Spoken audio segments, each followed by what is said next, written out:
science has been developed and accepted through the premise of logic and common sense. However, the science that governs the nature of matter at the atomic scale does not always follow conventional reasoning. This is the case of quantum mechanics, the most successful theory and proven flawless since its invention. Quantum theory has been successful in describing the nature at atomic scale, has baffled scientists for some of the greatest minds like Niels Bohr, Albert Einstein, and also Richard Feynman. The peculiar aspect of nature is beyond common sense and may blow up our mind. The way to reconcile is to accept it with the two conditions. One is the limitation of our current state of mind, and second is that is how nature works.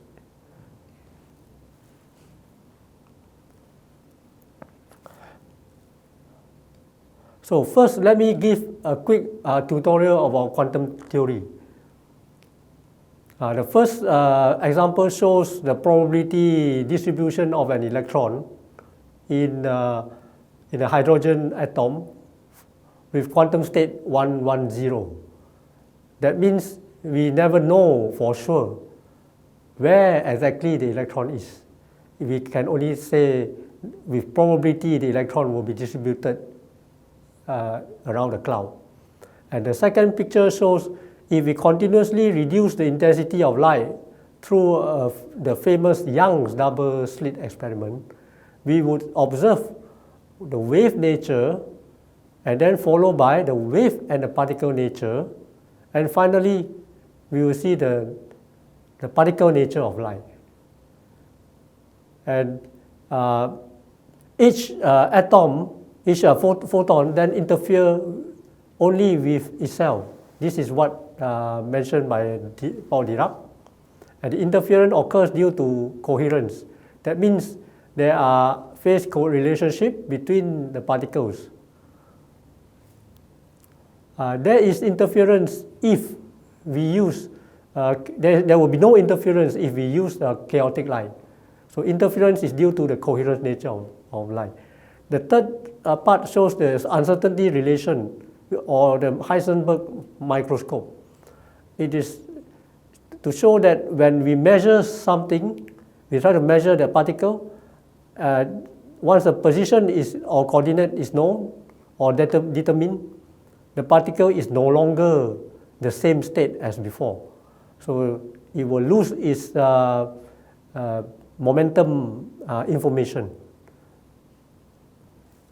So the information, the momentum will not be able to be measured, and it has no physical reality. So this is one example how nature works in microscopic world. This is the famous Einstein-Podolsky-Rosen paper, EPR paper.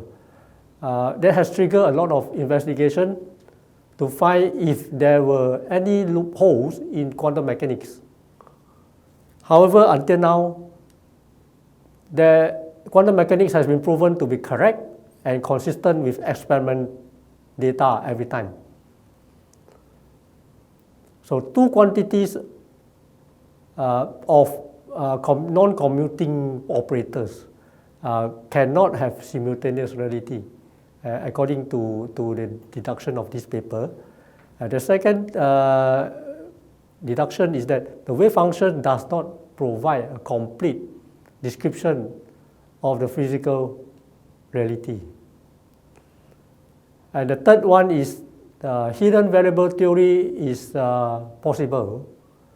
That means the two particles emitted from the source, A will see, for example, A will see a white and the B will see a black, or the other way around. The outcome will will not be known until the detection. So the first situation is that it's not the real picture. So the second situation is the actual picture. So either the particle is black or white, it will never be known until it's being detected. So the EPR paradox has several issues with the interpretation, and this has been investigated a lot by John Bell. He came up with a mathematical relation which shows that if this relation is violated, then quantum mechanics is correct. Okay? And because this mathematical relation is derived from basic mathematical logic,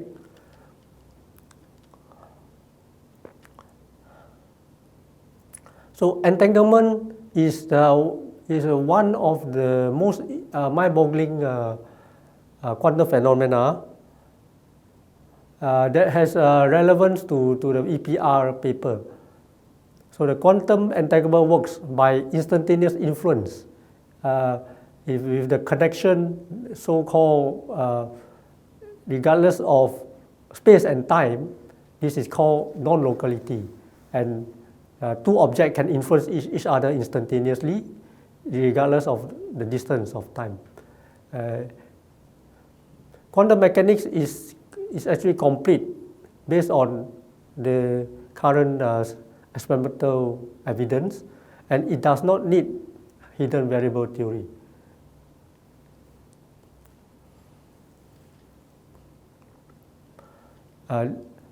The significance of quantum mechanics has been questioned by many physicists, and it has led to the recent Nobel Prize, where they experimentally show that quantum mechanics consistently violated Bell's inequality. And the works are by Alan Aspect, John Clauser, and Anton Zeilinger. So, in the work of in their work of these three people, John Clauser developed John Bell's ideas into practical experiment. So measurement supported by quantum mechanics violating Bell inequalities, and quantum mechanics cannot be replaced by a theory that uses hidden variable. Alan Aspect has developed the experimental setup that closes the important loophole of Clauser's experiment. He was able to switch the experiment setting after an entangled pair has left the source. So the setting that existed when they were emitted could not affect the result. Anton Zeilinger used entangled quantum states to demonstrate the quantum teleportation, which makes it possible to move a quantum state from one particle to another particle at a distance. So these are some of the main contributions that have helped us understand quantum mechanics better. So how do we generate EPR photon pairs or entangled photon pairs? Basically, we use atomic nonlinear medium.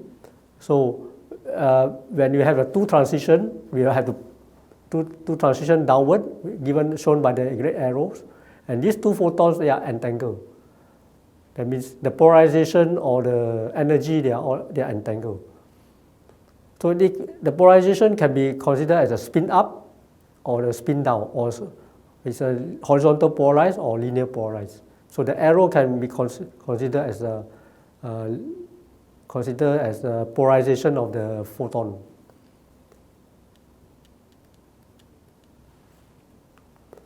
So in this diagram, we show the how quantum teleportation of photon works. So initially, we have the green state. The green state comes from the left, and we want to teleport the state to the right. So first, we have initially the entangled state, which connects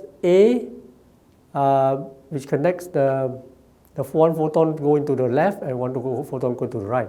So, and then by combining the green and the red photons, we make a so-called Bell state measurement, and we will be able to detect one of the 4 Bell states.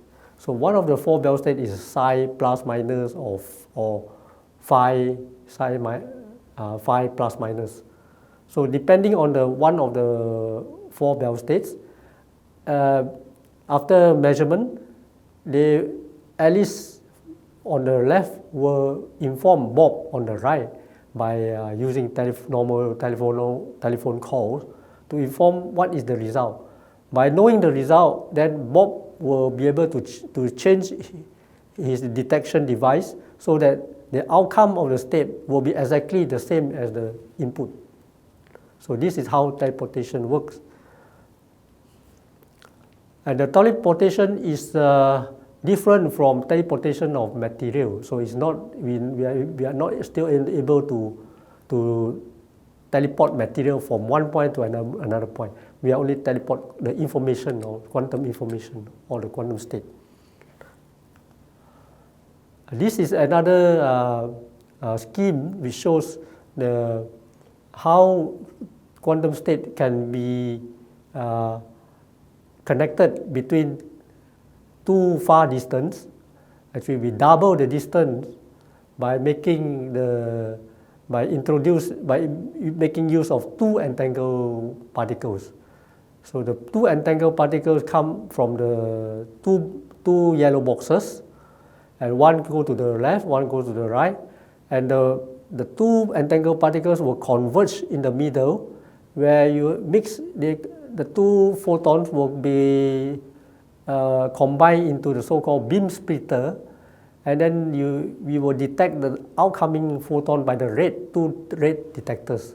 And by measuring the detection, we instantaneously entangle the leftmost photon with the rightmost photon. So that's how we establish long distance entanglement. And this process will be useful for making long distance quantum network. To connect with this technology with my work, I have been studying Raymond scheme, where we can control the correlation between the red photon and the green photon. So we can control by using laser fields. So in the upper left experimental data shown by a group in Harvard, they have found that the 2 photons are highly correlated, and this is shown clearly in the data. And we are able to do theoretical calculation to show that these 2 photons are highly correlated. So highly correlated photons can be very useful for quantum communication, secure communication, where if somebody in the middle eavesdropper try to eavesdrop on the information, then the 2 persons, Alice and Bob, can detect the eavesdropper, the presence of eavesdropper. So how does it work?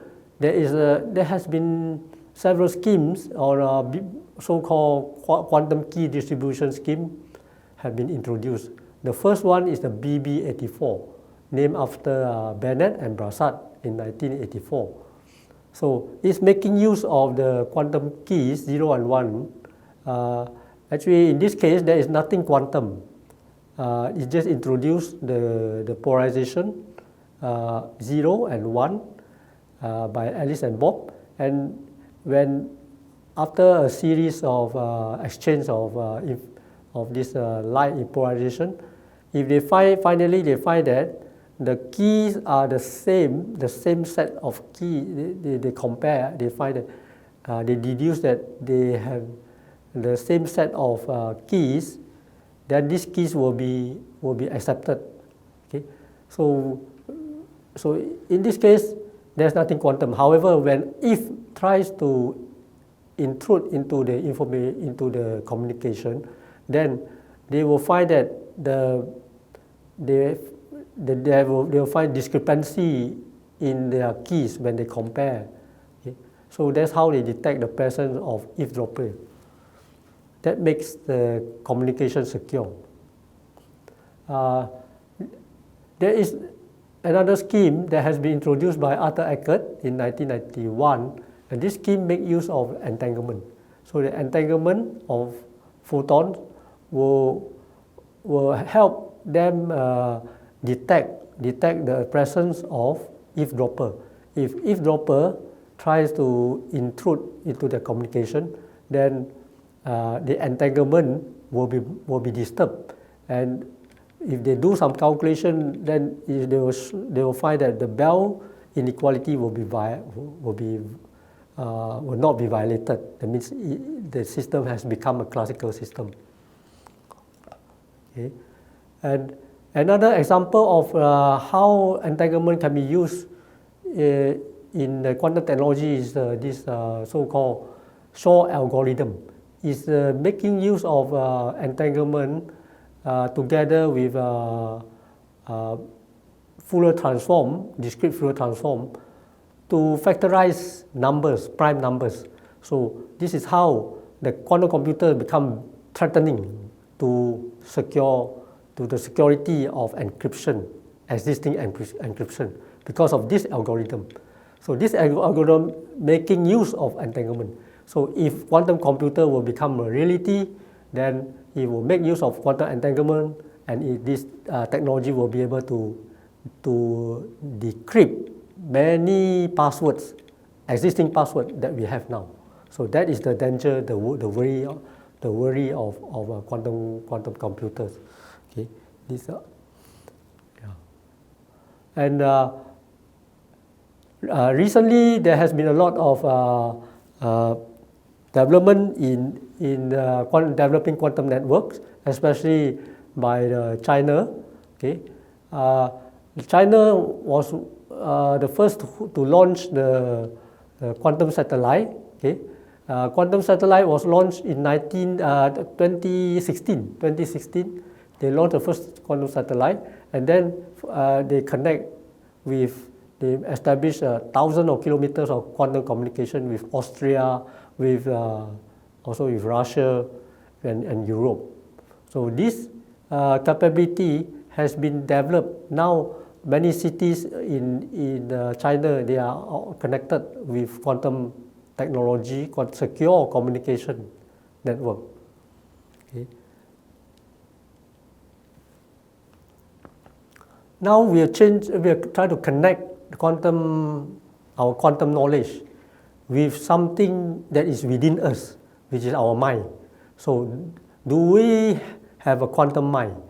This question has been raised very early by Erwin Schrödinger, one of the fathers of quantum mechanics, in his book "What is Life?" And the psychologist Carl Jung also connect our DNA as a carrier of information through our genetic, through past generation, in a subconscious manner. This information, how would it connect with the quantum mind? And our recent Nobel laureate Roger Penrose, who discovered some aspect of related to black hole. He has also been actively developing a theory which connects the mind with quantum theory. Okay, so and recently there have been a lot of work, a lot of papers, publications relating to this subject. It's an evolving topic. Okay. So what is reality now? Do we have reality that is absolute. Yeah? So according to quantum theory, measurement give you only certain aspect of the information. Measurement will never give you a complete picture of the quantum system. It's like an elephant analogy. When you do experiment, we only see certain part of the elephant. We don't see the whole elephant. See, so it all depends on how we measure, how we ask, what question we ask, nature, and we will get a different answer. So there's no absolute truth. It's all relative. Okay. So this aspect has been very promising in the study of neuroscience, especially using the EEG. We are able to connect the signal of the mind EEG with the quantum nature. Okay, and this is one of our work. We have submitted something and waiting for publication. And the quantum aspect may also be connected to materials, especially with the water. It has some memories. So this quantum memory is actually a very active field of research now, because we want to store information, quantum information, into matter, and then we will retrieve information, quantum information from the matter.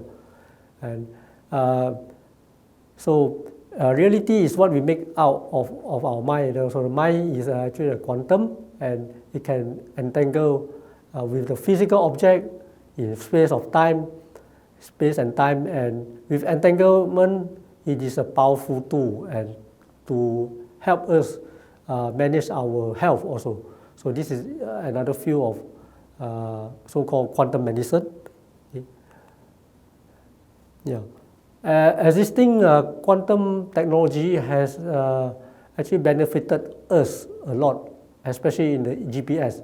How are we going to detect all the faint fields underground, especially the gravitational field, that will help us identify minerals, geological rocks, and these are all based on quantum technology. How is it possible? Because of atomic clock. Atomic clock is an extremely sensitive device making use of quantum effects. So with these quantum effects, we are able to have a very ultra precise frequency standard, and also the timekeeping. So our time standard will be extremely precise. Okay. So it makes use of ultra cold, very cold atoms, and put it into a cryogenic in the below micro Kelvin, and this will be useful for high precision timing and positioning, and so this is as we use in our GPS system. To summarize, we have seen that science is something that is continuously evolving, that quantum mechanics does not subscribe to logic and common sense, but that is how nature works. So it does not always follow conventional reasoning. So that is something insightful and mind-boggling to us. But quantum mechanics has been proven to be correct and the most successful theory ever. So quantum particles are described based on quantum superposition of all possible states. And quantum systems are all connected. They are connected to each other just like they have a certain connection or wire, but this wire can be understood as the kind of love. So entanglement is a kind of love between or connection between two entities. So everything is connected because of some affection or love. And we have been using entanglement to develop technology And the future will be very interesting if we continue to develop quantum science and quantum technology. I think we will have a very interesting technology at our disposal. I hope everyone will enjoy studying and learning quantum mechanics and continue to have faith on its usefulness and how it will help understand ourselves better, especially our mind. Thank you.